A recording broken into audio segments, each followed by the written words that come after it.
Well, our top story at 5, Vietnam, chemical warfare, and 3 decades of struggle and denial. The ghost of Vietnam's past is haunting Washington this week as lawmakers discuss Agent Orange. That's the chemical that has caused millions of Vietnamese people to be born with severe birth defects, even now, 30 years after the war's end. RT correspondent Jehan Hafiz has the story. I was born without 2 legs and missing a hand. It is because of America's chemical war against her people in the jungles of Vietnam that has left Tran in these conditions. She is a victim of Agent Orange, 2nd generation. Lots of people worse than me.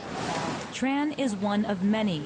Her story represents millions living in the shadows of a lasting legacy. These kids will never live a normal life. Their deformities, physical signs of human decay.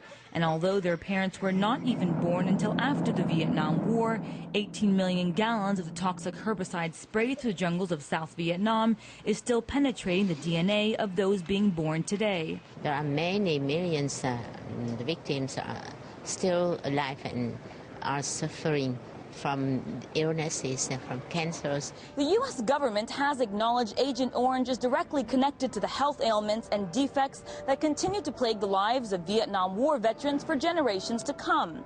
But the U.S. has refused to make the same link for the millions of Vietnamese war victims whose lives have been devastated as a result of Agent Orange. They say that it has nothing to do with Agent Orange. Yeah. I think that the U.S. government has the reason to deny their responsibility. Which is why delegations are here in Washington following a report issued by lawmakers, scientists, and doctors, calling on the U.S. government to own up to its Agent Orange legacy in Vietnam today. Why isn't there any money dedicated to the Vietnamese who also have the same kind of ailment? I don't know, because I think that you're right. I think that that's a very important issue, and I have a lot of Vietnam vets in my district that, you know, are dealing with that issue, and I think that it should be. So I agree with you. I don't know the answer to that. Government records show nearly 95% of all U.S. Agent Orange-related aid is committed to efforts to contain and remove dioxin contamination. We ask the justice for all the victims.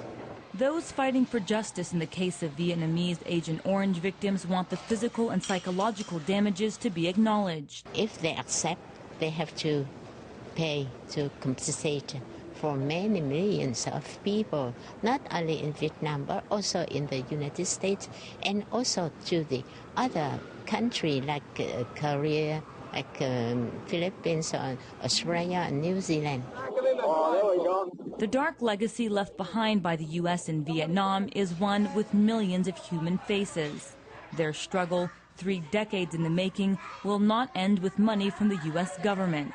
But it could ease the pain the U.S. has been ignoring since it dumped Monsanto-manufactured Agent Orange in these jungles. Jehan Hafiz, RT, Washington, D.C.